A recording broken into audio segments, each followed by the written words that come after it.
Nosso amado Pai Celestial, diante de Ti estamos nesta hora, Senhor, agradecidos a Ti pela vida que Tu tens concedido. Tu nos elegeste desde antes da fundação do mundo. Viste este momento que tem chegado agora. Antes do mundo existir, já conheci o tipo de pensamento que teríamos nesta hora. E aqui estamos para cumprir o Teu propósito, Senhor. Estamos procurando fazer a Tua vontade. E pedimos que o Senhor abra a cada dia o nosso entendimento para sabermos como, da melhor forma possível, cumprir este propósito de Deus enquanto estivermos aqui na terra. Ajuda-nos nesta hora. Perdoa os nossos pecados, nossas fragilidades. Ajuda essas pessoas que aqui estão.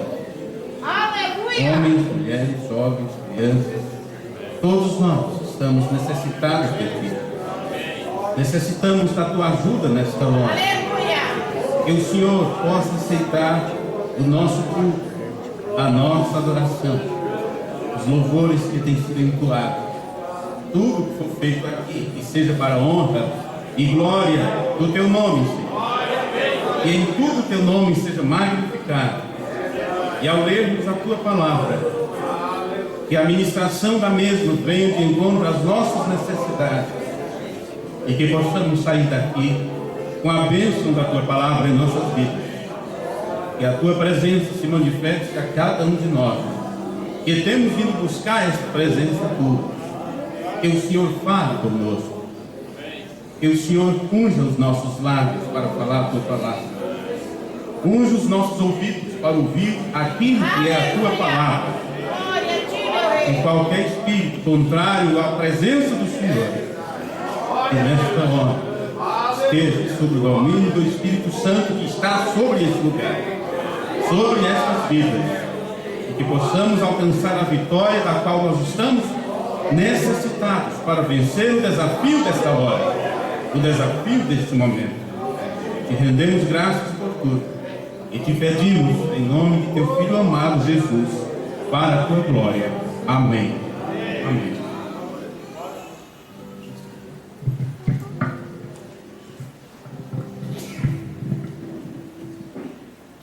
Boa noite a todos. Que o Senhor possa nos abençoar cada momento das nossas vidas.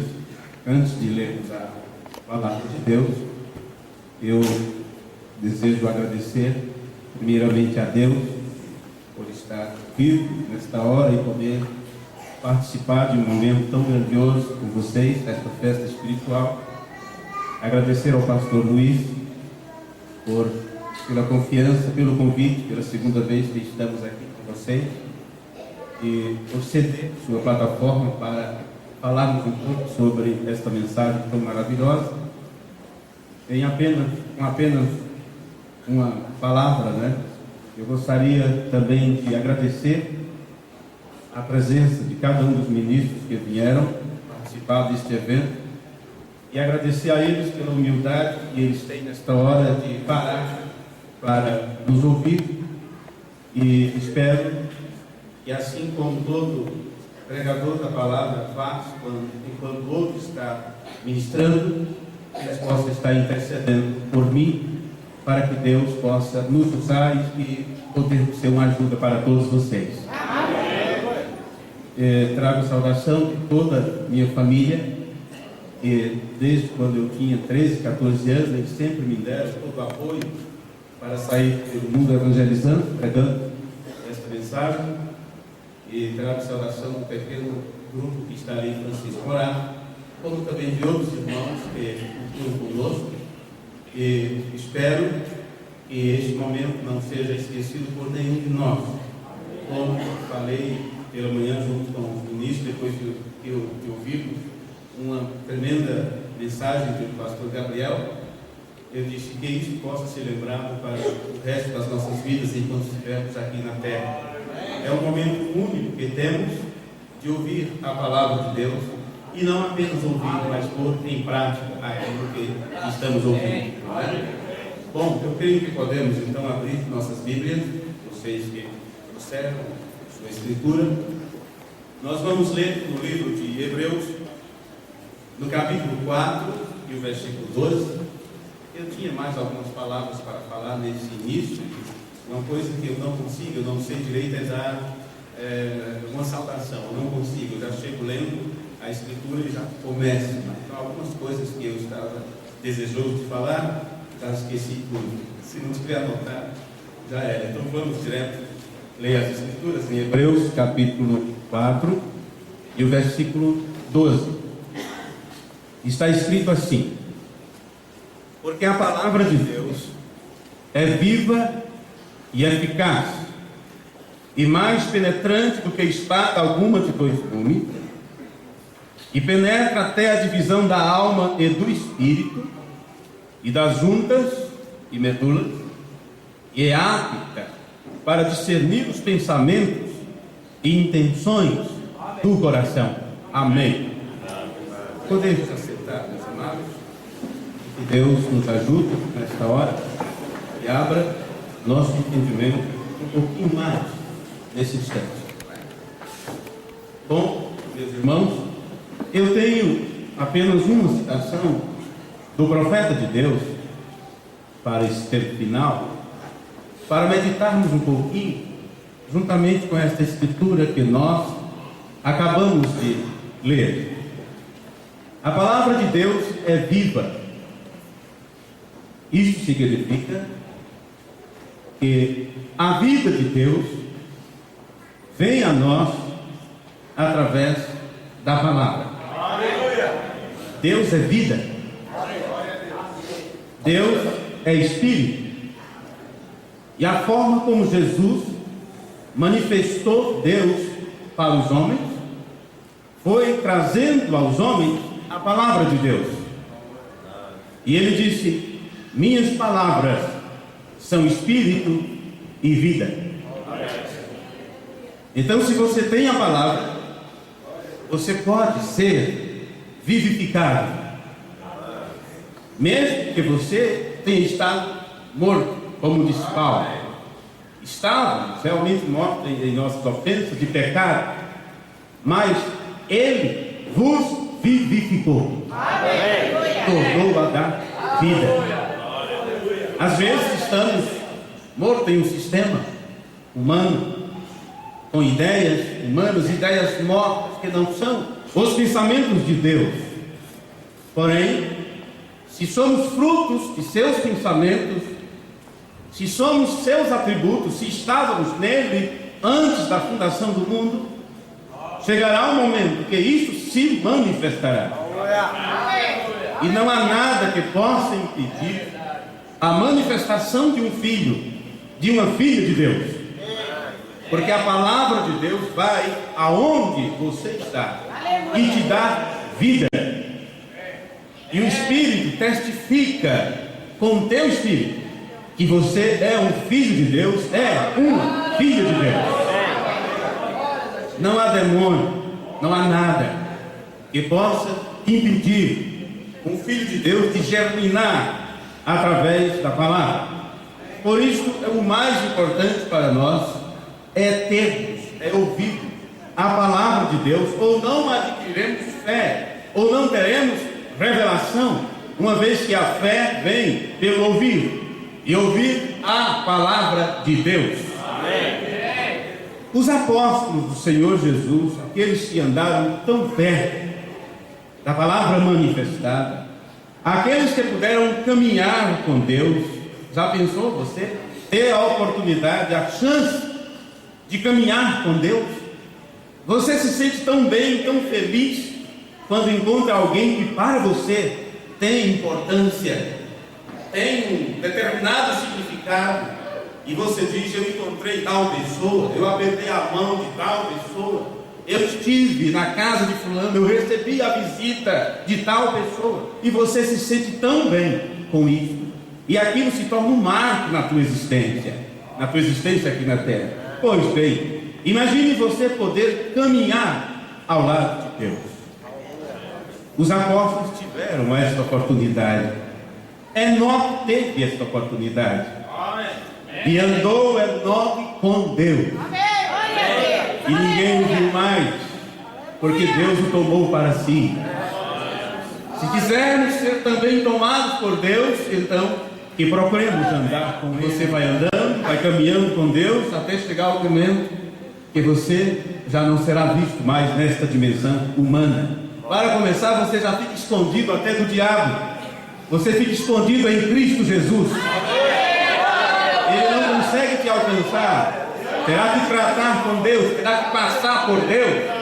E ele não conseguirá jamais isso, porque ele é um derrotado. Vocês creem nisso? Que o Senhor nos ajude, que possamos aprender cada vez mais como caminhar com Ele. Eu recordo de um momento, de um acontecimento na vida do profeta, e ele cita isso quando ele estava naquela montanha, quando parou a tempestade. E o que foi que ele ouviu do Deus Todo-Poderoso? Por que não caminhas um pouco comigo? Isso é maravilhoso, não é? Por que você não caminha um pouco ao meu lado? Ó Deus, ajuda-nos, porque nós não queremos caminhar sozinhos. Não queremos caminhar só enquanto estivermos nesta terra, porque não saberíamos como pisar, qual caminho trilhar, como nos livrar dos obstáculos, das armadilhas preparadas por Satanás. Mas se andarmos na luz, como Ele na luz está, aí sim você pode alcançar seu objetivo nessa caminhada. E você só poderá andar corretamente nesse caminho se você tiver a palavra de Deus em sua vida. Porque lâmpada para os teus pés é a tua palavra e luz para o meu caminho. Amém. Quando eu medito, posso segurar ele? Melhor? Acredito. Quando eu medito nessas palavras de Davi, que diz lâmpada para os meus pés é a tua palavra, às vezes queremos ter um caminho bem iluminado. No entanto, você caminha um passo a cada vez, e você não precisa enxergar muito o que está lá na frente. Você precisa ter a palavra de Deus para o momento, saber o cumprimento dela para esse dia, para que você não tropece com o seu pé em pedra. Por isso é lâmpada para os meus pés, que você saiba onde está colocando o seu pé, onde está colocando o pé para dar o próximo passo, para que você não fique como muitos que olham para o passado e admiram os acontecimentos passados, admiram a vida dos homens que Deus utilizou no passado e como Deus tratou com eles, fica imaginando e sonhando com o que virá amanhã, com o cumprimento de coisas que estão para o futuro, e se esquece de viver o presente ou de conhecer o que Deus está fazendo nessa hora. Você sabe, aqueles que caminharam com Jesus, e você conhece muito bem o que aconteceu naquele tempo, desde que Jesus foi batizado no Rio Jordão, e foi dito: esse é o meu filho amado em quem com prazo, e dali por diante, Deus caminhou em dois pés, Deus conversou com as pessoas, Deus dormiu pelas montanhas, e assim sucessivamente.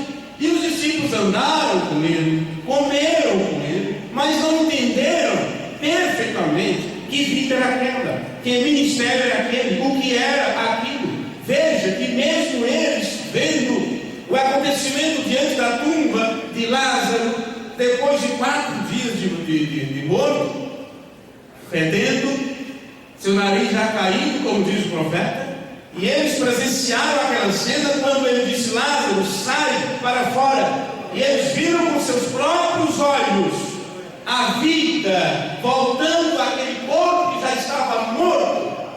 Santo, santo. No entanto, quando Jesus disse que ressuscitaria no terceiro dia, eles duvidaram, eles não entenderam, eles não creram, eles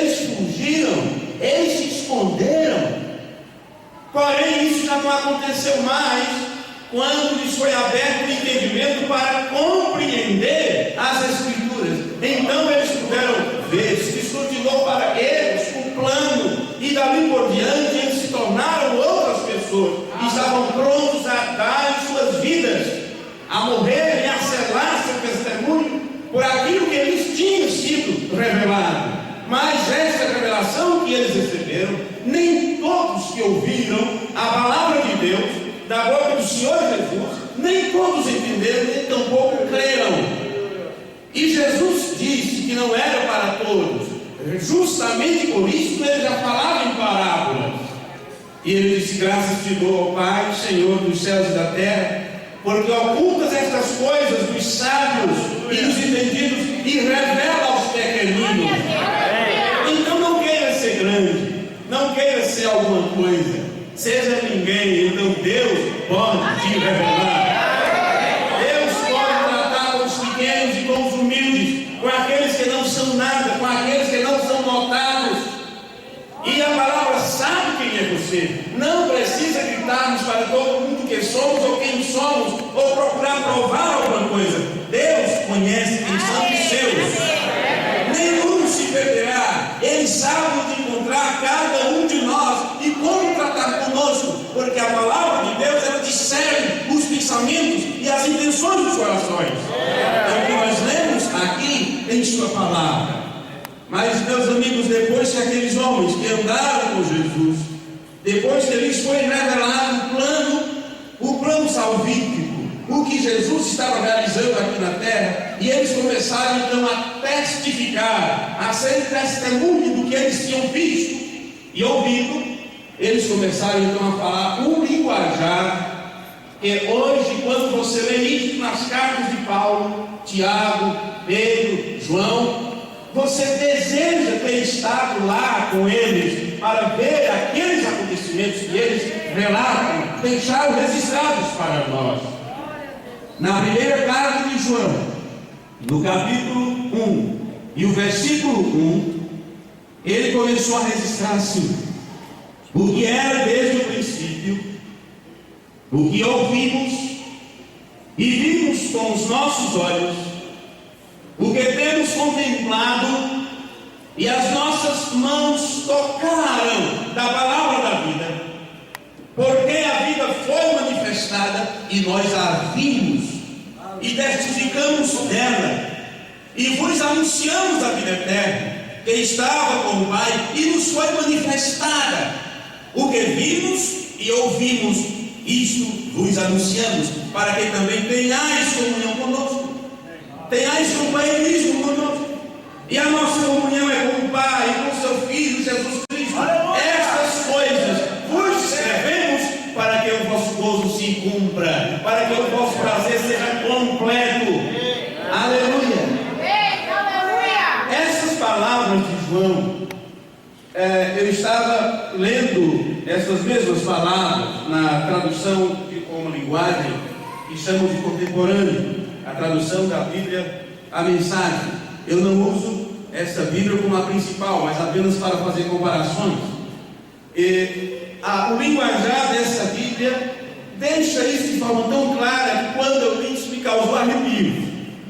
Diz assim: desde o primeiro dia estávamos lá.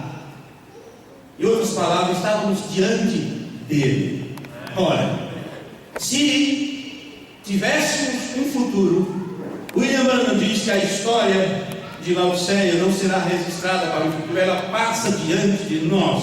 Por isso toda essa pressa, toda essa correria, tudo é instantâneo, tudo se passa ao mesmo tempo, em todos os lugares, porque sabemos disso, tudo é pressa nesse tempo. Mas se fosse escrito a história desse tempo, que hoje para nós só podemos enxergar o que está na nossa frente, como os discípulos que ouviram Jesus só podiam enxergar o que estava diante dos olhos dele, os milagres, isto e aquilo, porém eles não compreendiam. Depois do caso passado, aí sim eles puderam entender o que era aquilo. Aí a Bíblia diz então que se lhes abriu uma escritura. Os dois discípulos do caminho de Emaús é uma prova disso. Eles ouviram tantas vezes a administração do Senhor Jesus, mas agora eles estavam caminhando e dizendo: mas já é o terceiro dia e nada. O que Jesus fez com eles? Jesus então levou eles para o Antigo Testamento e começou a falar com eles naquela caminhada rumo a Emaús. Começou a falar sobre o que Moisés tinha dito: o Senhor vosso Deus levantará um profeta semelhante a mim. E levou ele para o livro de Moisés, os profetas e os salmos. E quando Jesus levou eles para a palavra, então aquilo mexeu com seus corações. A palavra de Deus vai lá no teu entendimento, aí você diz: ah, sim, como é que eu deixei isso passar por alto? Como eu não consegui ver isto antes? Porém, eles depois que compreenderam, eles puderam levar o Evangelho para todas as outras cidades, para todas as outras regiões, e podiam dizer: eu estava lá.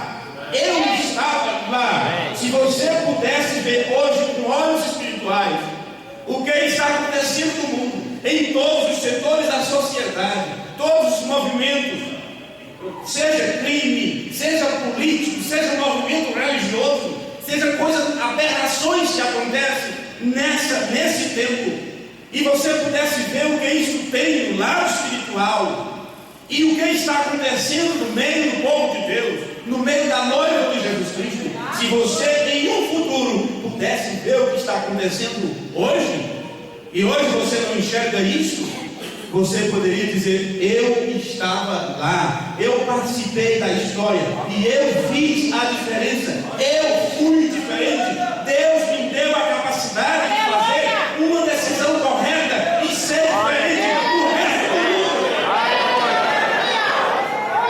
Porque tem que se cumprir a Escritura que diz: saberão a diferença entre o que serve a Deus e o que não serve. E quando isso vai se cumprir? Isso tem que estar se cumprindo nessa hora. Porque todos os dias existe Escritura se cumprindo, e nós estamos aqui em cumprimento da Escritura. Como Judas era um cumprimento, Pedro era um cumprimento. Depende agora de que somos, de que tipo de semente somos.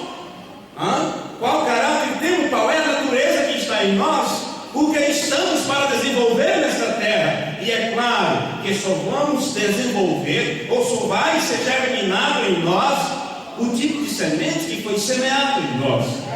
E se foi semeada a semente da palavra, então é a palavra que vai germinar. Você está aqui, não necessariamente nesse lugar, mas algo está acontecendo no mundo invisível e espiritual. O William não pregou sobre olhando para o invisível. A presença de Deus está nessa terra, porque um ser desceu. A Bíblia diz: o mesmo Senhor descerá do céu com alarido, voz de arcanjo e trombeta. E esse que desceu só sai daqui com a igreja.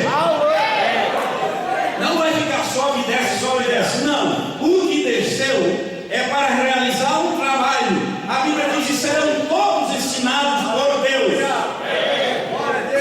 Então você está participando de um grande evento nessa hora. E quem sabe, se Deus nos der a permissão de no futuro, na eternidade, podermos relembrar este tempo, se houvesse isto, poderíamos falar um com o outro e dizer: nós estávamos lá. Nós ouvimos essa mensagem. Quando eu ouvi, eu criei. Eu vi um programa de rádio, eu escutei uma gravação, me deram um folheto lá na rua, um jornalzinho, falava disso, e aquilo mexeu com a minha vida, aquilo mexeu com o meu coração. Em outras palavras, eu fui tocado pela palavra da vida. Os discípulos testemunharam disso. Veja, desde o primeiro dia, estávamos lá, participando de tudo. Ouvimos com nossos ouvidos, vimos com os próprios olhos, tocamos com as mãos, a palavra da vida se manifestou bem diante de nós. Somos testemunhas oculares. Agora, sem floreios, contamos tudo a vocês. O que testemunhamos foi simplesmente incrível. incrível, a infinita vida do próprio Deus tomou forma diante de nós. Aleluia! Isso é maravilhoso.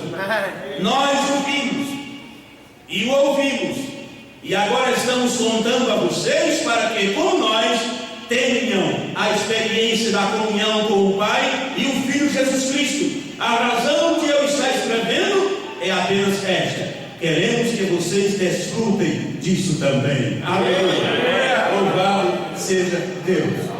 Bom, eu disse que tinha uma citação de irmão Brana para meditarmos um pouquinho.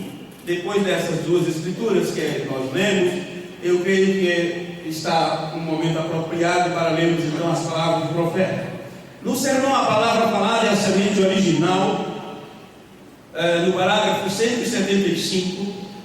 O William Branham estava falando da harmonia que os filhos de Deus têm com Deus. E eu creio que a harmonia que devemos ter com Deus deve ser o mesmo tipo de harmonia que Jesus tinha com Deus. Porque na oração que ele fez em João capítulo 17, ele orou por isso, para que nós fôssemos um, como ele e o Pai eram um. Aleluia! Lembrando disso, observe que a harmonia, Jesus nunca fez nada a não ser que visse o Pai, ou o Pai mostrasse primeiro a ele. Só com essa expressão aqui poderíamos lembrar de muitas coisas. Porém, no próprio ministério de William Branham, todos vocês que já viram aquela película O Profeta do Século XX, a entrevista com o irmão Branham, eu assisti aquilo a primeira vez no ano de 1982. Eu sabia que Deus tinha mandado um profeta. Eu sabia que o nome dele era William Marion Branham, porque eu sabia falar William, falar William. William Marion Branham. E agora eu tinha a oportunidade de ver ele pregando. Né? Bom, eu não entendi muitas coisas que ele disse naquele filme. Porém, algo, desde a primeira vez que eu vi aquela película, me tocou. É quando ele explica, quando ele leva para as Escrituras, para explicar como aconteceu o ministério de Jesus, quando ele realizava os milagres. Naquele filme, lembrando conta que Jesus passou por muitos doentes, coxos, cegos, aleijados, e foi apenas a um que estava ali próximo ao tanque, creio que é chamado tanque de Siloé, se não vai a memória. E aquele homem que não podia entrar lá dentro do tanque, porque ele tinha, acredito, era impossibilitado de andar, e não tinha ninguém para colocar ele lá dentro. Jesus se aproximou e disse: o que você está fazendo aí? Por que estás desse jeito? E ele disse: não tem ninguém que me coloque dentro do tanque quando o anjo do Senhor move as águas. Jesus disse: esperaste tanto por isso? Ora, é 38 anos que ele estava nessa condição e ninguém te ajudou a colocar na água? Pois bem, você não precisa esperar alguém para te ajudar. Lá que mesmo você pode ir embora. Levanta, toma a tua cama, vai embora. O irmão explicando essa passagem, disse que Jesus foi questionado. E lhe perguntaram por que apenas um foi curado, por que não os outros? Todos vocês podem ficar, viram tantas vezes aquele filme, a entrevista do profeta, sabem muito bem que as palavras deles foram essas. Bem, Jesus disse: o filho por si mesmo não pode fazer nada, mas tudo que vê o Pai fazer, ele não faz igualmente. Aí o irmão Brana continua: seu ministério foi baseado nas visões do Pai. Vocês lembram disso? Recordam disso? O ministério do Senhor Jesus Cristo foi baseado nas visões que Deus lhe dava. Com isto, o profeta de Deus estava também nos mostrando cria em seu próprio ministério. Na plataforma ele dizia para as pessoas: vocês sabem que eu estou esperando algo, eu estou esperando por ele. Enquanto Deus não lhe revelava, enquanto Deus não lhe mostrava em visão, ele jamais diria: assim diz o Senhor, você está curado, você será curado. Não, primeiro ele tinha que ver aquilo em visão. Agora, nós que cremos nesta mensagem trazida por este mensageiro, às vezes nos passamos por afônicos, corajosos, e queremos ser algo que não somos, ou queremos fazer algo que não estamos supostos a fazer.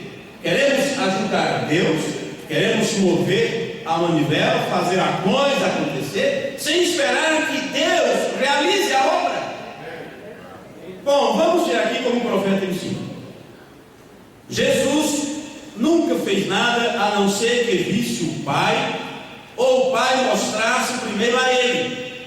A harmonia entre Deus e Cristo vem em João 19, 5, versículo 19. Do mesmo modo fará a noiva. Do mesmo modo fará a noiva. E ele mostra a ela a sua palavra de vida. Isso é justamente o que nós lemos em 1 João capítulo 1. Ele diz: nós vimos a vida, e ela foi manifestada diante de nós. Eles viram a manifestação da palavra, eles viram a manifestação do Logos, eles viram Deus manifestado naquele homem chamado Jesus. Eles compreenderam isso, eles entenderam, eles viveram junto no período de Paulo, eles sabiam do que Paulo ensinava. Paulo também estava pregando o mesmo que eles pregaram, e Paulo tinha dito que Deus estava em Cristo. Observe. Bom, o Leandro está dizendo: do mesmo jeito fará a noiva, e ele mostra a ela sua palavra de vida. Ele mostra para ela e ela a recebe. Ela nunca duvida disso. Amém? Se há alguma dúvida, se há alguma incredulidade, disse o profeta: deixe tudo isso de lado e deixe o Senhor Jesus tomar controle dos teus pensamentos. Né? Ele disse em outro sermão: eu duvido das minhas dúvidas e creio nas promessas de Deus. Creio que ele disse isso no sermão As Suas Infalíveis Palavras de Promessa, se não me falha a memória. Pois bem, ela nunca duvida disso. Não importa o que você sente, não importa o que dizem, não importa o que o médico diz, o que importa é o que você crê. Jesus não dizia assim: eu te curei. Ele disse: a tua fé te curou, a tua fé te salvou. Porque afinal de contas, se o dom de cura não estiver em você, não importa o quanto você seja ungido, não importa quantos litros de azeite se derramem em tua cabeça, se você não crê, já era. Mas Jesus disse o quê? Tudo é possível ao que crê. Então, assim como Deus é imortal, a noiva de Cristo também não pode ter dúvida. Deus não tem essa capacidade de morrer. A noiva não tem essa capacidade. Ela não se dá ao luxo de duvidar. Ela apenas crê. Mesmo que não entenda, mesmo que não esteja bem explicado, ela simplesmente crê, ela se entrega, ela não duvida, ela não questiona a Deus, ela não murmura, porque a ela foi dada vida, a ela foi dada a vida do próprio Deus. E aqueles que reclamaram por não entender a situação e que murmuraram, morreram pelo deserto, mesmo tendo comido do maná. Isso significa que muitos podem se alimentar dessa palavra, se comer essa mensagem, mas no entanto estarão mortos, não chegarão do outro lado, porque na trajetória chegaram a duvidar ou a questionar a soberania de Deus, o plano de Deus. Ela não duvida, disse o profeta. O que mais? Nada pode lhe fazer mal, nem mesmo a morte. Pois se a semente foi plantada, a água a fará brotar novamente. Amém. Agora eu tenho um grande aleluia aqui, diz o profeta. Aí ele diz: aqui está um segredo. Nessa parte, eu quero ir mais devagar um pouquinho, porque com isso já entro para o fechamento aqui, para terminarmos esta simples palestra. Vamos examinar as palavras de Morana aqui bem pausadamente. Eu peguei a citação e separei aqui para facilitar para mim apenas as frases do profeta nesse parágrafo, para podermos parar em cada frase. Porque se você pegar cada citação do profeta, cada palavra que ele diz, você pode levar isso de Gênesis a Apocalipse e ver que tudo isso está na Escritura. Antigamente tínhamos aquela pressa, né? Estou contando a minha experiência, às vezes falo assim de forma coletiva, como se vocês tivessem também passado por isso, mas vou falar de mim. Pegava a mensagem e queria ler rapidamente, porque já tinha outra para ser lida. E se não tivesse reclamado, cadê a tradução? E está faltando mensagem, nós não temos mensagem, já li todas que eu tenho. Falta ler, se já tem, gente. Ou depois, se você termina a leitura da Bíblia, você não vai ler mais Bíblia, porque já leu. Quantos aqui já leram a Bíblia? Muitas letras. 1189 capítulos, parece, né? 30 e tantos mil versículos. Você diz, é muita coisa para ler. Ora, você já passou quanto tempo? Quanto tempo de cristianismo que temos? Quanto tempo de religiosidade? Quanto tempo na igreja? Muitos de nós nascemos na igreja e ainda não lemos a Bíblia. Ainda não lemos a Bíblia. Eu li todo o Novo Testamento quando eu tinha 8 anos de idade. E li escondido. Meu pai tinha um velho paletó e ele guardava em seu quarto. E ele estava começando a entrar na lei de crente. Era assim que disse: fulano, Zé Rosendo entrou na lei de crente. Misericórdia. Estava no início. E a Bíblia ninguém tinha. Ele só tinha o Novo Testamento daqueles dos Gideões. A primeira Bíblia que meu pai possuiu, ele fez uma troca. A minha tia tinha esse livro, faltava uma capa. E ela trocou por uma galinha. Meu pai tinha a galinha e disse: ô comadre, me dá a tua Bíblia, eu troco uma galinha. E ela trocou. E foi assim que meu pai adquiriu sua primeira Bíblia. Minha tia me perdeu. Hoje ela está na mensagem, mas depois de muitos anos. Mas nesse início, tudo católico, aquela coisa toda. Mas isso já foi depois. Ele só tinha o Novo Testamento e guardava no bolso de um velho paletó que ficava lá guardado, todo empoeirado. E eu, curioso, atrás de encontrar alguma bala, alguma coisa, fiquei procurando nos bolsos, estava ali um negócio meio grosso, né? E eu peguei aquilo, quando eu olhei, estava lá o Novo Testamento. Que negócio é esse? Saí correndo para debaixo do pé de laranja para ler aquilo. Para mim, eu estava fazendo uma coisa proibida, porque na verdade eu fui mexer nos bolsos escondidos, não é? Então eu comecei a ler São Mateus. Já fiquei com medo do nome, porque para mim Mateus ou Catirina era aquela turma que na época de carnaval eles saem vestidos com roupas esquisitas e com máscara, né? Então eu chamava Mateus e Catirina, quando era aqueles homens vestidos de mulheres e homens saíam pedindo dinheiro na época de carnaval. Misericórdia, isso aqui é de Mateus, né? Mas quando eu comecei a ler, falava de Jesus. Então foi assim que eu li todos os dias. Eu pegava escondido, corria para dentro do mato e li. Foi assim que eu li todo o Novo Testamento. Eu tinha cerca de uns 8 anos de idade. Mas diga-me, quando é que nós vamos entender o que está nesse livro, ou pelo menos ler as Escrituras? Quando? Aí temos as mensagens, e às vezes temos preguiça de ler. Falo isso para filhos de crente, porque às vezes você vê seu papai lendo, não é, e rabiscando, e você acha que só ele que deve ler a mensagem, só ele que tem que ler a mensagem. Eu passei por essa experiência dentro de casa, muitas vezes. Filho, você não vai ler a mensagem. Chegou mais uma mensagem nova, você não vai ler. Não é possível, é um profeta, é as palavras de um profeta. Temos que saber o que o profeta disse, porque Deus não manda o profeta quando as coisas estão bem. Ele manda quando as coisas estão indo ruim, de mal a pior. Então, se entra um profeta em cena, é melhor você ter temor. Porque quando o velho profeta descia do morro e chegava na aldeia, todos ficavam temerosos. Porque se este homem chegou aqui, é porque tem um recado de Deus. Então, o que fizemos de errado? Sim, temos que ler essa Escritura. Temos que entender o que está nela. Pois bem, a palavra está na noiva, disse o Leandro. E ele diz: aqui está o segredo. Eu estava dizendo que todas as palavras do profeta estão na Escritura. Você pode ir de Gênesis a Apocalipse com isso. Veja isso. aqui está o segredo. Então, se tem um segredo, as pessoas gostam muito de mistérios. Quando é uma coisa misteriosa, som de trovão, revelação disso, daquilo, as pessoas ficam com a cabeça desse tamanho e querem ouvir o que é. Pois bem, aqui está o lembrando dizendo: aqui está o segredo. E ele foi enviado por Deus para nos revelar os mistérios que estavam ocultos. Aquilo que estava oculto na mente de Deus desde antes da fundação do mundo. Aquilo que estava guardado apenas para ele, para ser revelado no tempo certo. Assim como Jesus não poderia ter vindo em nenhum momento, a não ser quando chegasse a plenitude dos tempos.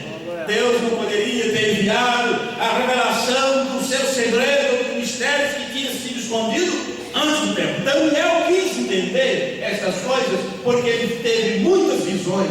Ele viu muitas coisas em visões e ele queria entender. E Deus disse: Daniel, sela a visão e a profecia. Não é para esse tempo. Vai cuidar da tua vida, vai cuidar das coisas do rei, vai cuidar do trabalho que está designado a fazer. E isto é para o tempo do fim. Amém. Quando chega o tempo do fim, então Deus manda um profeta, e aquilo que foi selado é aberto para que a revelação de Deus venha até nós. E em Apocalipse 10:7 diz: é o mistério de Deus, não os mistérios, o mistério de Deus. Mas quando o mistério de Deus é aberto, é revelado, então você vê cada ponto na Escritura que estava oculto aos olhos dos sábios e entendidos. Então você vê cada parte do plano de Deus que você não entendia antes. E aí você pode enumerar muitos deles, como no sermão Senhores, é este o tempo, ou Senhores, é este o sinal do fim. William Branham enumera ali muitos mistérios: o mistério da semente da serpente, o mistério disso, o mistério daquilo. Mas tudo isso foi deixado para esse tempo do fim. Então, em relação à noiva de Cristo, que você crê que faz parte, ele diz que tem um segredo nisso. Aqui está o segredo. Então ele vai revelar o segredo. A palavra está na noiva. Amém. Oh, eu agora sei qual é o segredo. A palavra está na noiva. Então, se você crê, se regozija com isto, este segredo que está revelado a nós pelo profeta vindicado, temos que entender para qual propósito isto foi revelado a nós. Porque se a palavra está na noiva, Jesus disse o quê? A palavra é a semente, ou a semente é a palavra de Deus. Amém? Bom, se a palavra é a semente, e se esta palavra está na noiva, então isso tem que manifestar vida. O segredo da semente é trazer a vida adiante. Do que adianta ser uma semente morta? Do que adianta ser uma semente xoxa, sem vida?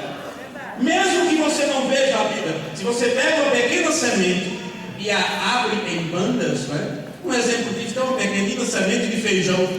Abre ela em bandas, você vai ver lá um ciclozinho de umas folhinhas, apenas uma. Eu já vi isso. Você vê ali uma restezinha, como se fosse uma semente pequena, cauzinho, porque no futuro é o que aquilo vai ser quando ela começa a brotar. Veja, mesmo mais você não vê a vida. Você não vê a vida, você vê ela manifestada. Agora, se a palavra está na noiva, é com esse propósito. A palavra é a semente, ou a semente é a palavra de Deus. Então, a vida de Deus tem que se manifestar através de nós, através das nossas vidas. E só há uma forma disso acontecer: é se adentrarmos naquilo que Paulo escreveu e nos submetermos debaixo da potente mão de Deus, a ponto de poder falar como Paulo: não mais vivo vivo eu. Cristo vive em mim. E a vida que eu vivo mesmo na carne, vivo na fé, ou de acordo com, segundo a fé do Filho de Deus. Então aquele que deu sua vida para te dar vida, agora você entrega a sua vida para que a vida dele viva através de você. É para isso que a palavra está na noiva. Muitos querem ter o poder da palavra falada para poder realizar milagres, para poder realizar grandes feitos, fazer grandes realizações, ou seja, adquirir fama, popularidade, isso e aquilo. Mas a palavra está na noiva para produzir a vida de Deus. Aleluia! E ele diz: e a mente de Cristo. A mente de Cristo tem que estar na noiva. Ora, como obter a mente de Cristo? O que é ter a mente de Cristo? Nós não podemos ter a mente de Cristo sem nascermos de novo. O que eu estava dizendo antes acerca dos nossos filhos, que às vezes não querem ler a Escritura, usam como enfeite, não querem ler a palavra. Veja, mas são crentes, nasceram desde pequeno na mensagem. Mas o que acontece? Eles se acostumaram a ir ao templo, eles se acostumaram a cantar, eles se acostumaram a participar, mas eles não são crentes porque seus pais são crentes, porque Deus não tem netos. Deus tem filhos e filhas. Então, se os pais, ou aqueles primeiros que vieram para a mensagem, se eles tiveram uma experiência com Deus, então os que vieram depois, os que aprenderam, os que vieram por costume, por imposição, ou porque tinham que seguir os pais, estes mesmos terão que também ter a sua experiência com Deus, ter seu encontro com Deus. Sim, eles têm que também passar pelo processo do novo nascimento. A mente de Cristo tem que estar em você. E como se obtém isso? Por um processo do nascer de novo, do morrer, para poder ser vivificado. Sim. Agora, eu anotei aqui duas escrituras do Antigo Testamento, do profeta Ezequiel, para podermos entender como é que podemos obter a mente de Cristo. O Lembrando pregou um sermão com o nome O Novo Coração. O Novo Coração. E ele explica esses versículos aqui do profeta Ezequiel. Desta forma, você entende melhor esse processo do novo nascimento e batismo do Espírito Santo. 11. E o versículo 19 está escrito: e lhes darei um só coração. Está tratando aqui de uma coletividade, no plural, de vários que receberão um só coração. Agora, mais de 500 lugares na Escritura que falam do coração, nós sabemos que não está tratando do nosso músculo, está tratando da nossa mente. Por isso é dito: transformai-vos pela renovação do vosso entendimento, e abrir os olhos do vosso entendimento, ou crer de coração. Isso está tratando da tua mente, do teu entendimento, que tem que ser mudado. Então nós temos neste quadro várias pessoas, um grupo de pessoas, não sei quanto. No tempo de Ló foi bem pouco, no dia de Noé foi apenas 8 pessoas, não sabemos quanto será para o rapto, mas sabemos que será um pequeno número, porque afinal de contas Jesus disse que a porta é estreita, o caminho é espinhoso, são poucos que encontram, vê? São poucos que encontram, mas estes poucos receberão um só coração, receberão uma só mente, porque todos terão que dizer a mesma coisa. Não posso eu crer de uma forma e outra pessoa crer totalmente diferente, em total desacordo. E enquanto estivermos aqui, temos que aprender a conviver com isto muito bem, como irmãos. Não podemos fazer separação agora. Não é nós que fazemos a separação, é a palavra que separa. Jesus já disse isso, advertiu para não procurar nos separar. Então teremos que procurar nos juntar se queremos ser uma ajuda para outro irmão. Porque como eu posso te ajudar se estou distante de você? Se eu não sei tua necessidade, mas se convivemos um pouco, se estamos juntos, eu poderei saber o que você necessita. Mas eu estou tratando aqui em termos espirituais, vocês compreendem. Aqui diz: lhes darei um só coração. Isto é um só entendimento, uma só mente, porque a noiva recebe a palavra, e a palavra dirá sempre a mesma coisa. Amém. Paulo disse: não sabeis que havemos até de julgar os anjos que pecaram? Quanto mais as coisas mínimas. William Branham nos ensinou isso em quantos sermões, que a noiva estará lá também julgando juntamente com ele. Mas como poderia haver um julgamento se o grupo que subiu do rápido com o dono da noiva de Cristo, lá se assinaram separados? E eu disse: não, aqui está os tronos, porque lá no livro que o profeta Daniel disse que foram colocados tronos, quando se fala sobre o tribunal de julgamento, onde se assenta o ancião de dias e etc.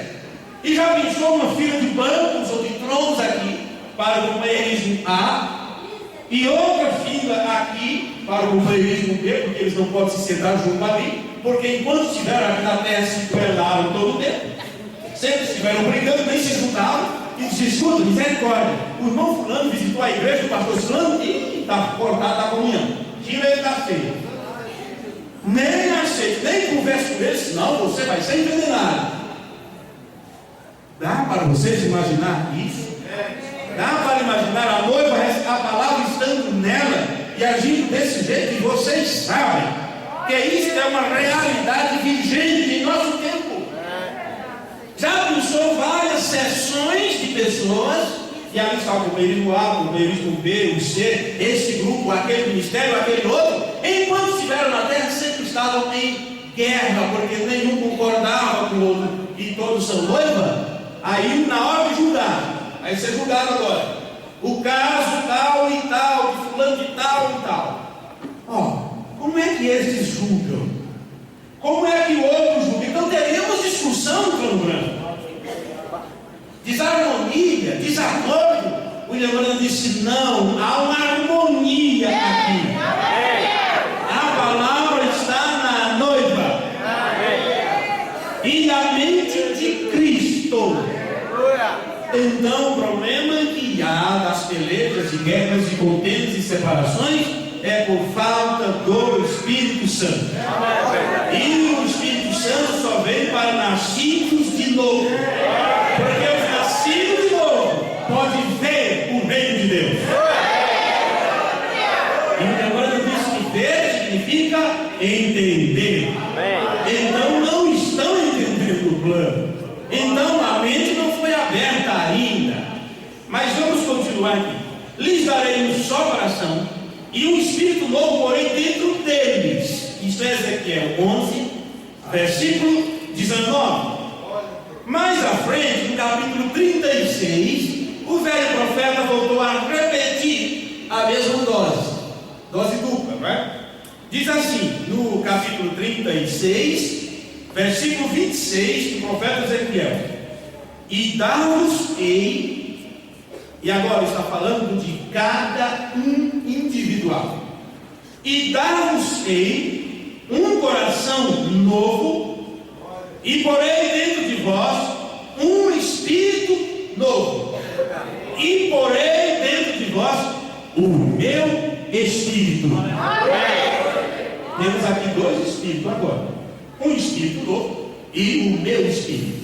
Bom, nós nunca poderíamos compreender o processo do novo nascimento de acordo com as palavras de Ezequiel, a menos que um profeta de Deus viesse para nós e nos ensinasse sobre isso.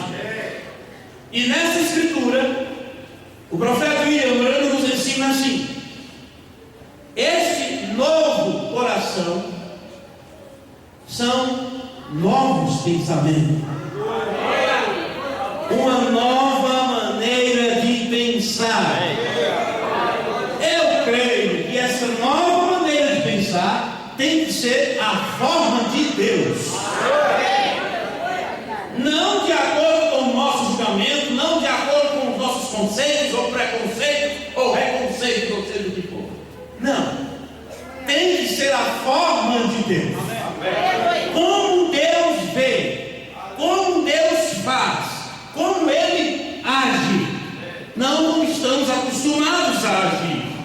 Então, a menos que a mente de Cristo venha a nós, nós nunca compreenderemos os pensamentos de Deus, porque a Bíblia diz: assim como o céu está mais alto que a terra, assim é a diferença dos meus pensamentos para os vossos pensamentos. Vocês conhecem isso nas Escrituras. Então, observe, o Emmanuel diz: este novo coração é uma nova maneira de pensar. Este novo espírito é novos desejos que vêm a você por causa da tua nova maneira de pensar.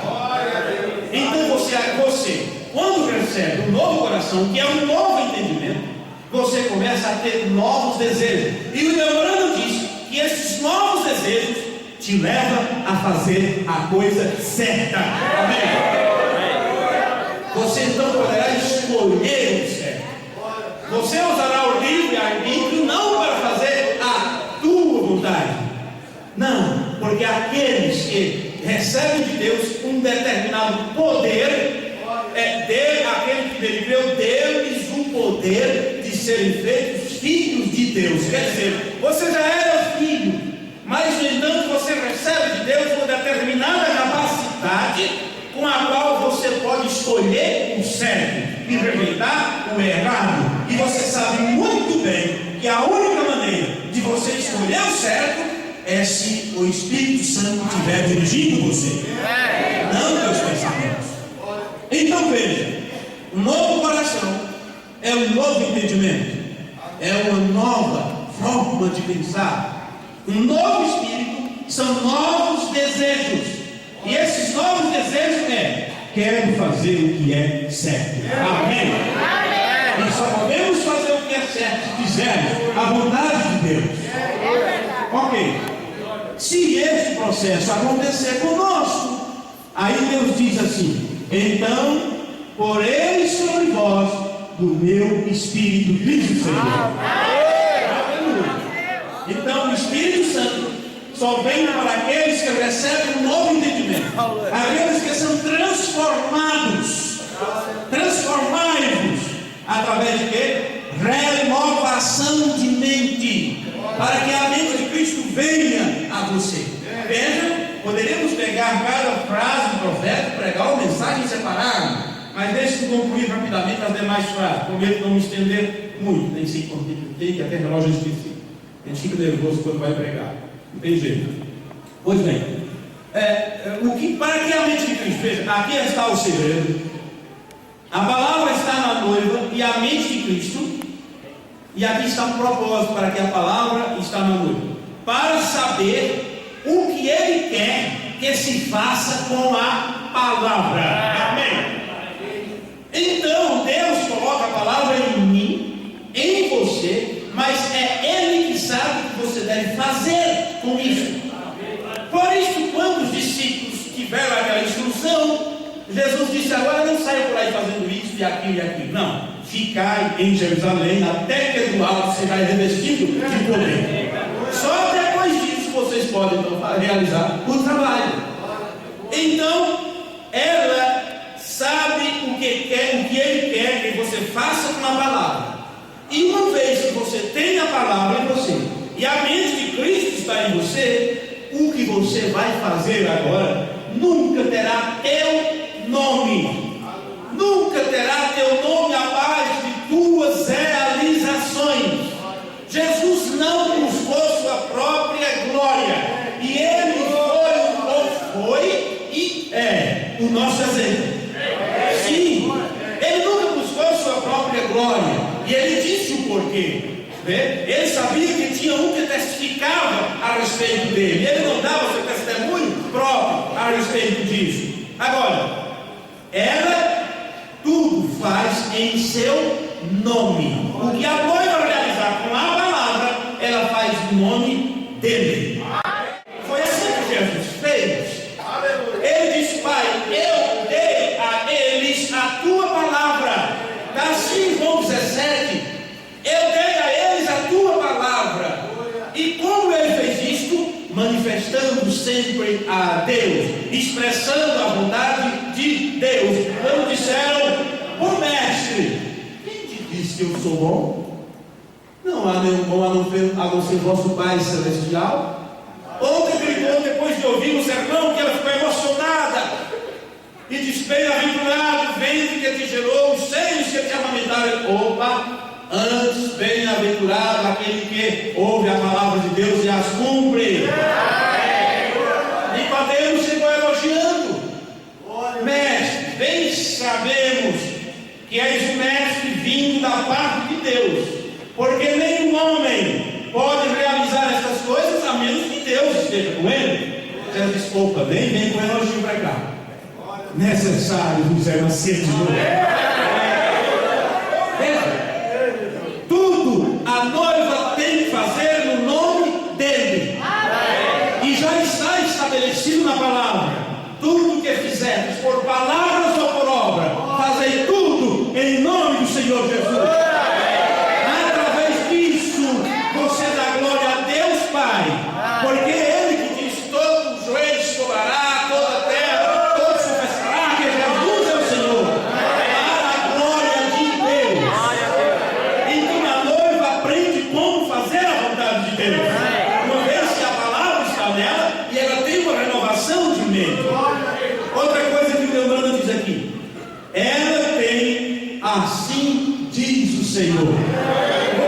Isso é maravilhoso, incrível, maravilhoso. A noiva tem o assim diz o Senhor. Isso significa que a noiva é profética. Ela recebe a palavra vem aos profetas.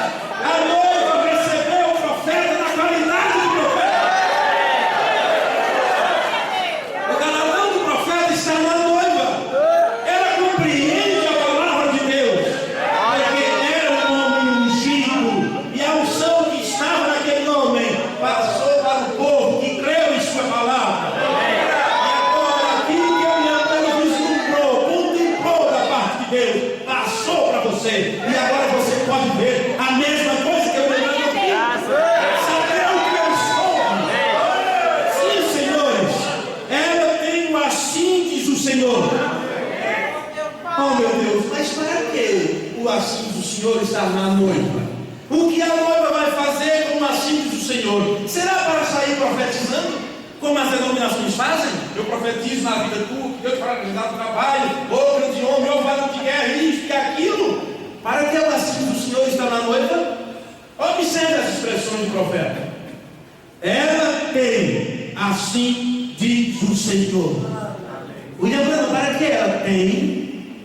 Quando você examina isso nas Escrituras, e um versículo muito apropriado para isso é a terceira carta de João, no versículo 9, que diz: aqueles que prevaricam e não perseveram na doutrina de Cristo, esses não têm a Deus. Quando você examina esta palavra, ela vem da palavra grega, a palavra tem, ela vem da palavra grega exo, que significa ecoar a, fazer eco de. Em outras palavras, levar adiante a mesma coisa. Aprendemos no culto de ontem, o pastor Marino pregou na outra igreja, e ele falou sobre eco. Como posso eu dizer olá, e o eco lá atrás dizer adeus, adeus, adeus? Não pode. Agora, se essa palavra tem, quer dizer levar adiante a mesma coisa, reproduzir o mesmo eco. Aqui o Leandro diz assim: ela tem, assim diz o Senhor. Significa que a noiva faz eco daquilo que Deus já tem dito. A noiva não tem uma revelação própria, ela não tem uma palavra própria, ela não tem uma própria interpretação. Só existe um vindicado para esta hora, e esse foi o William Marlon Branham. O assim diz o Senhor veio a ele, e ele nos falou a palavra de Deus. Então, se o assim diz o Senhor agora está na noiva, ela não pode fazer outra coisa a não ser repetir o que o profeta já disse. Aí o William Branham continua: então é germinada. Significa tem vida. Se tem vida necessariamente, se ela recebeu a palavra da vida, isso tem que manifestar. A vida de Deus tem que ser manifestada através de nós. E ele diz assim que o Espírito Santo a rega. Ora, você não foi regado pelo Espírito Santo? Não está caindo a chuva de ensinamento sobre você, sobre a tua vida? Então, se o jardineiro está ali com o galão de água, né? A água da vida que flui do trono de Deus e do Cordeiro, se isto está sendo regado em tua vida, então você tem que germinar. Ou quando é que vamos nos manifestar como filho de Deus? Quando é que vamos ter uma vida mudada, uma vida mais obediente, uma vida mais santificada? Quando? Estamos esperando o quê? O súbito impulso acontecer? Ou abrir e fechar de olhos, mudar, nossa virar, eu estava em problema, eu não conseguia me livrar disso, eu não conseguia me livrar daquilo, e agora estou santo, aconteceu um milagre em minha vida. É dessa forma? Quanto tempo dura a semente para germinar? Apenas coloque ela lá na terra, regue ela com aguinha, que cai os raios do sol ali, e aquilo começa a ficar úmido. E o William Branham disse que a falta de umidade faz com que as plantas do deserto fiquem atrofiadas e se transformem em espinhos. Por isso tanta alfinetada que encontramos por aí, pessoas tão espinosas, é falta da água da vida. Se o Espírito Santo te rega, então você tem que germinar a vida de Deus através de você. Uma vida de compreensão, uma vida de perdão, de aceitação, de compreensão, uma vida de amor. O Iago disse, sobretudo, não importa se aquele é o teu inimigo, que se possível te mataria, se tivesse chance, não importa. Não importa se pisou no teu pé, se bateu a porta na cara de você, se não quis te dar um bom dia, se não te saudou com a paz de Deus ou com a paz do Senhor, não importa. Sobretudo, amai-vos uns aos outros. Aleluia.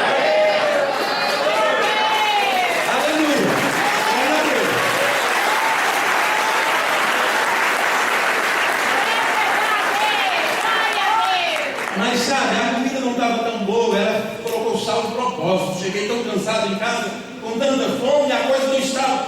Sobretudo, amai-vos uns aos outros.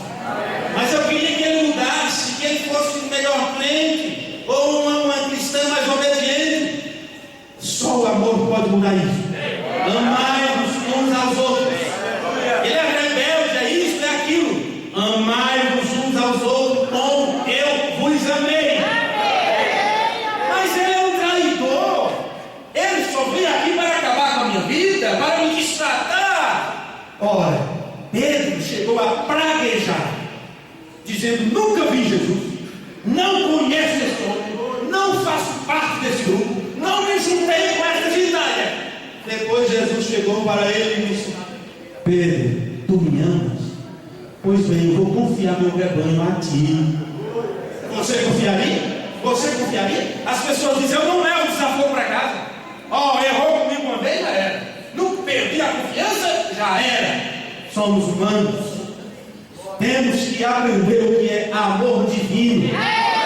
No sermão sinal, o William disse que a ovelha, ela cede seus direitos, seu leite, sua gordura, sua lã, ela não reclama. Glória a Deus. E o Cordeiro de Deus, como ovelha puta, foi levado ao matador, sem reclamar. Não importa o que te faça. Jesus disse, amai os vossos inimigos, orai pelo que vos maltrata e vos persegue. Então temos que olhar para nossas vidas e ver se estamos cumprindo essa escritura. O que acontece quando vemos alguém que faz alguma coisa, que comete algum deslize ou faz alguma coisa errada? Você meu irmão, misericórdia, olha a situação, e olha para a irmã, olha o que aconteceu. Você já orou por ela? Já orou por ele? É muito fácil você ver alguém que está numa situação miserável, de acordo com o seu entendimento, porque no entendimento do santarrão, fariseu, o publicano era miserável que não deveria ter entrado no templo. E para começar, nem podia entrar no lugar santo, tinha que ficar no átrio. No entanto, ele estava dizendo: Senhor, tem misericórdia de mim, pecador.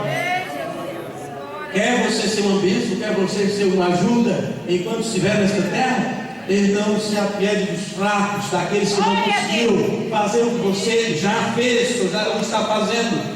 Seja misericordioso. Se você quer alcançar misericórdia, essas foram as palavras de Jesus: bem-aventurados os misericordiosos, porque eles alcançarão misericórdia.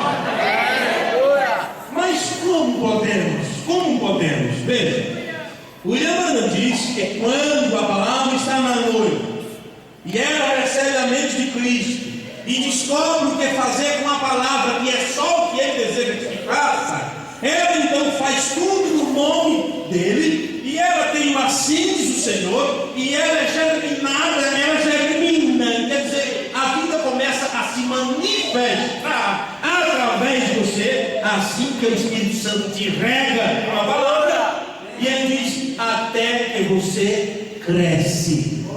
Temos que crescer.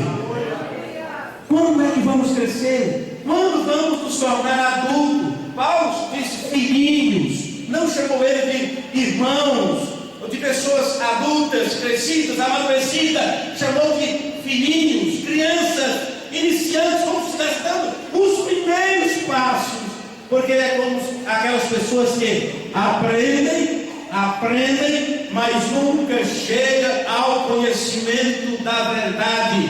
Sempre estão questionando, sempre mandou notinha: pastor, eu posso usar isso e aquilo? Culto, perguntas e respostas, tem muito disso. O que eu posso fazer? É pecado isso ou aquilo? É errado usar esse tipo de roupa? É usado colocar o cabelo para cá ou para cá? É errado usar isso e aquilo? Quando é que vamos crescer? Quando é que vamos nos tornar adultos e responsáveis? Ou vamos ficar todo o tempo como criança que o papai tem que estar segurando na mão, ou ajudando a vestir a blusa porque ele não consegue colocar o braço, né, pelo buraco da camisa, e você tem que estar ajudando. Quando é que vamos crescer? Quando é que vamos nos tornar responsáveis? Quando é que teremos uma juventude que é por si mesma, por a palavra que serve neles, eles possam andar pelas ruas da cidade manifestando a vida de Deus, que vieram a eles por ouvir a palavra? Quando é que teremos homens e mulheres totalmente rendidos à vontade de Deus, que não dê tanto trabalho, que não tenhamos que ficar cercando ou visitando, ou manda o Tiago lá, senão ele não vem, ou eu esqueci de saudá-lo na portaria e ele já disse: ninguém tem amor por mim, esqueceram de mim, ou não me convidaram para o almoço. Quando é que vamos nos tornar adultos? O Leandro disse: até que cresce. E você sabe, Jesus crescia. A Bíblia diz que o menino Jesus crescia em graça e em conhecimento diante de Deus e dos homens. Temos que crescer. Sabemos que tem aqueles que não crescem. Sabemos que tem aqueles que crescem na estatura, mas a mente permanece atrofiada, infantil. Sim, depende da genética e tudo isso. Mas se diga, pode um gene que veio da parte de Deus ser atrofiado?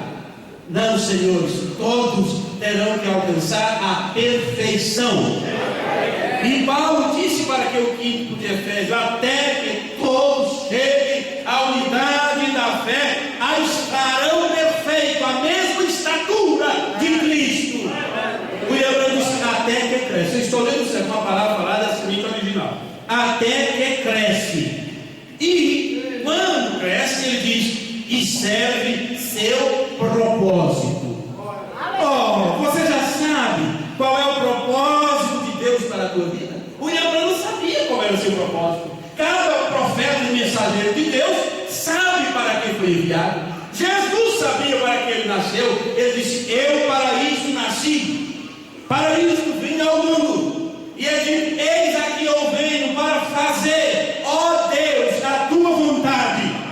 Se Jesus Cristo se manifestou na terra para fazer a vontade de Deus, que eu e você? Não é o mesmo? Sim!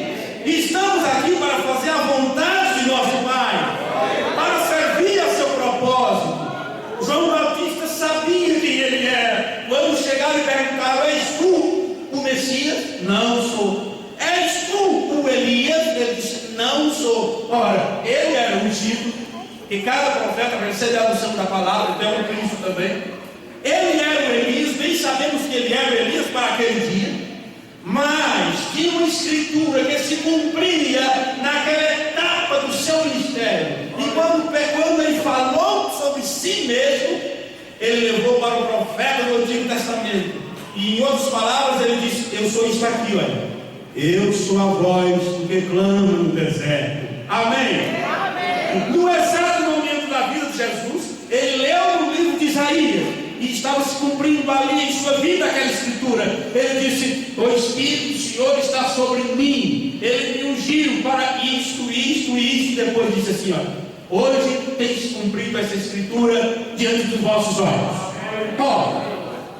O Emmanuel sabia para o propósito que ele tinha nascido. No sermão desde aquele tempo, ele diz assim: este é o propósito do meu ministério, declarar a ele que ele está aqui. Amém. Qual é o nosso propósito?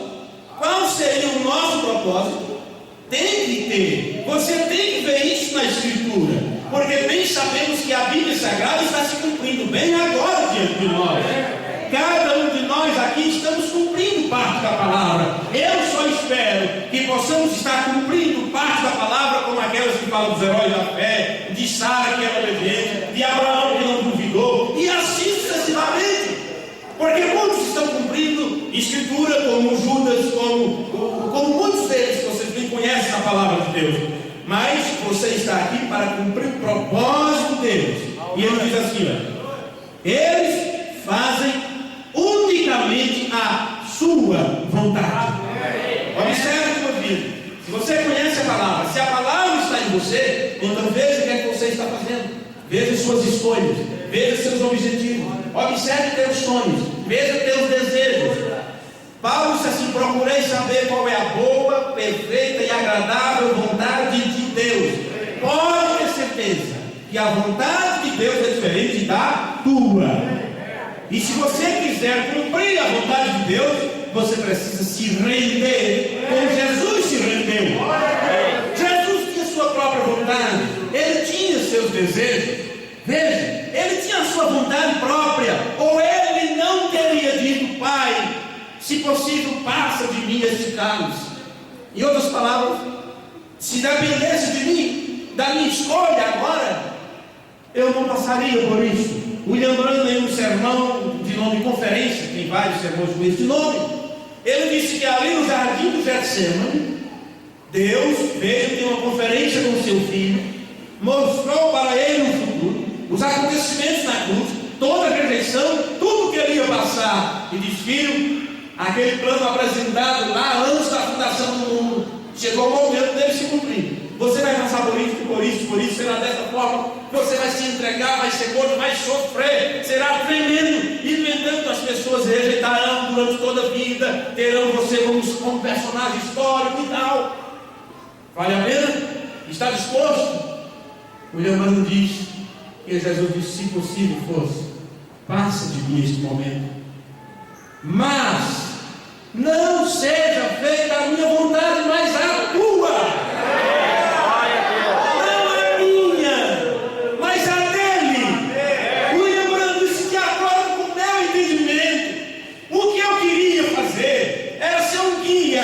Nas montanhas, era armar armadilhas para caçar animais, era viver uma vida comum, separado de tudo, mas foi a vontade do meu Pai que eu realizasse esse trabalho. Ele disse isso no sermão surgido dos últimos dias. Vê? Procure qual é a vontade de Deus para a tua vida, porque o Emmanuel disse que a noiva, eles fazem unicamente a sua vontade. E o Emmanuel diz: amém, eu creio nisso. Amém. 3 coisas que ele diz para eu concluir, e eu não vou comentar isso aqui muito. Ninguém pode persuadi-los de uma forma diferente. Noiva, igreja de Deus, ninguém pode te persuadir, te coagir a fazer diferente disso que está na palavra. E por que é que de repente o coleguinha vem e diz: ih, essa roupa parece de velha? Aí você chega em casa, você olha no espelho, e se fosse mais curta, se eu não fosse crente, se não fosse permitido. Você quer saber? As pessoas perguntam assim: quais as proibições na tua igreja? Não tem nenhuma. Não tem proibição nenhuma. Eu falo para os irmãos: vocês podem viver da forma que vocês quiserem. Ele já conhece a palavra, já lhes foi ensinado. Não vou ficar agora o resto da minha vida dizendo para as mesmas pessoas o tipo de roupa, o tipo de calçado, o tipo de cabelo, o tipo disso, comportamento do homem, isso, aquilo. Ora, tem mais coisas para ser ensinado? Ou vamos ficar todo o tempo nos rudimentos da doutrina de Cristo? Tem assunto para pessoas que cresceram também para ser ensinado. Tem alimento sólido. E se alguém quer ficar para trás, atrofiado como uma criança birrenta, que não quer crescer, que evita comer da palavra, então vão ficar para trás, porque tem alguém avançando. Tem uma noiva se aprontando. E ele diz: pela graça de Deus, eu não quero ser um estorvo para ela. Não quero ser um estorvo. Então, se o profeta de Deus diz que a palavra está em você faz a vontade de Deus, e ninguém vai persuadir você a fazer diferente. Porque uma crítica que fazem para a tua aparência, para o teu jeito de ser, te desmotiva tudo. Você já procura ficar separado, já não se junta com eles, na escola já fica, o filho do crente, aí você fica todo triste. Você tem que se alegrar por isso. Os discípulos apanhavam porque eram crentes, porque eram cristãos, e eles diziam: glória a Deus pela cura, glória a Deus pela prisão, glória a Deus pela redenção. Senhores, por que seria diferente agora no ômega? Foi assim no alfa. Eles se regozijavam pelo privilégio que tinha de serem açoitados e rejeitados por manifestar a vida de Deus através de suas vidas. Ninguém pode te persuadir a fazer diferente. Deveríamos ser as pessoas mais felizes, mais sorridentes nessa terra. Estamos aqui em um período de teste. Não somos daqui, viemos de lá. Estávamos nele antes da fundação do mundo. E você quer saber? Deus não te dá satisfação se for necessário para que o diabo fique envergonhado de Deus colocar na mesma situação que estava Jó. Ele vai colocar. Sim, desprezado de tudo e de todos, sem nada, sem saúde, sem família, porque ele mesmo a esposa o abandonou quando disse: amaldiçoa teu Deus e morre, só assim eu fico livre para casar com outro. Como é que é, mulher? Tu falas como uma louca. Todos os amigos de Deus disseram que estás em pecado, tu blasfemaste contra Deus, mas ele não tinha feito. Jó não viu o que aconteceu, mas Deus revelou ao profeta Moisés que o diabo chegou diante de Deus e Deus disse: onde você veio? Estava passeando na terra. Viste a irmã Maria? Vi. Viste o irmão Filipe? Quem não vê aquele camarada? Pois é. Está lá obediente aqui, por quê? Tem boa saúde. O negócio é esse, Satanás. Se ele não fosse saudável, estava aí blasfemando. Meu amigo, hoje é bom você dizer glória a Deus, sou crente, estou na mensagem, aleluia. Faça, testifique do mesmo jeito. Quando o médico dá o diagnóstico, diz assim: olha, não tem mais jeito, viu? Você tem poucos dias de vida. Sim, vai chegar o momento de você não poder mais ouvir as palavras do seu pastor. Sim, vai chegar o momento que você não vai poder caminhar com seus próprios pés para vir à igreja. Vai chegar o momento de você não conseguir dirigir seu carro. Vai chegar o momento de pessoas estar ao seu lado dizendo: ó, mas que situação, eu preciso da autorização da família para desligar os aparelhos, porque está vendo esse negócio aqui faz, não é aquele sobe e desce, o pulmão artificial, um aparelho ligado aqui para fazer o trabalho do teu pulmão, porque teus órgãos já não funcionam, mas a tua mente, o ser pensante, pode estar ali, mas ela não consegue mais, através do sentido do corpo, se comunicar. E é naquele momento que você precisa ter o acúmulo da palavra em teu entendimento, em teu espírito, e poder dizer: Deus deu, Deus tomou, meu tempo na terra acabou, e eu estou pronto para ir. Aí chega esse momento para muitos de nós. Sim, é nessas horas que você tem que testificar que é dele, porque você não sabe qual foi a disputa entre Deus e Satanás em relação a você diante daquela situação. Jó não sabia, as pessoas daquele tempo não sabiam, seus amigos não sabiam, mas Deus mandou o profeta. O primeiro livro da Bíblia escrito foi o livro de Jó, e começa contando exatamente essa disputa de um homem que era fiel à palavra de Deus, cumpridor de seus deveres para com Deus, e ficou numa situação miserável, onde mesmo seus amigos vieram lhe acusar de pecado, de blasfêmia, disso e daquilo. E ele disse: Deus sabe, Ele pode me pesar em balanças fiéis, e sabe que eu sempre procurei cumprir a justiça dele. Oh, meus amigos, isso pode acontecer com qualquer um de nós. Paulo diz que ninguém vai me persuadir diferente, nem a morte, nem a vida, nem a altura, nem a profundidade, nem isso, nem aquilo, nada pode nos afastar do amor de Deus. Nada, ninguém pode persuadi-los de uma forma diferente. Eles têm o assim diz o Senhor, ou se manterá quieto. Ou você fala a palavra de Deus, ou não fala. Ou você tem o assim diz o Senhor, ou não fala nada. O conselho que você der tem que ser a palavra de Deus.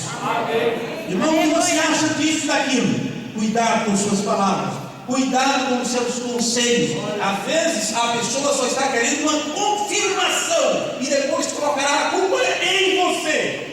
E no dia do juízo, que ninguém possa apontar o dedo para você e dizer assim: você me aconselhou errado, você era meu pai, minha mãe, e não me abriu os olhos, deixou eu fazer isso, deixou eu viver qualquer classe de vida.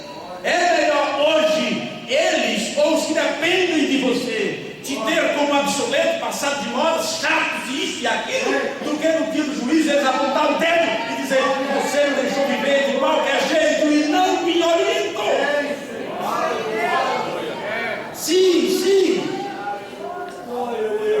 eles têm uma síntese: Senhor, se mantém quietos.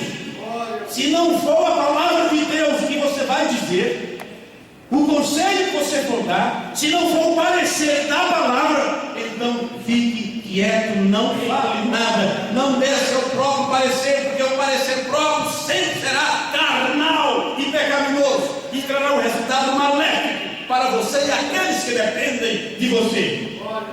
Então eles farão a obra de Deus, disse o profeta. Sim, só pode fazer a obra de Deus quem tem a palavra de Deus em si. E o que é fazer as obras de Deus? Pois bem, está assim nas Escrituras: esta é a obra de Deus, crer naquilo que Ele enviou. A noiva crê, a noiva não duvida, a noiva não questiona, ela apenas segue, apenas acompanha aquele que está na frente, aquele que está na liderança. E quem está na liderança sabe o caminho, porque ele mesmo é o caminho. E é nesse caminho que devemos caminhar, sem nos desviar nem para a direita e nem para a esquerda. Deus nos abençoe. Em nome de Jesus Cristo. Deus nos abençoe.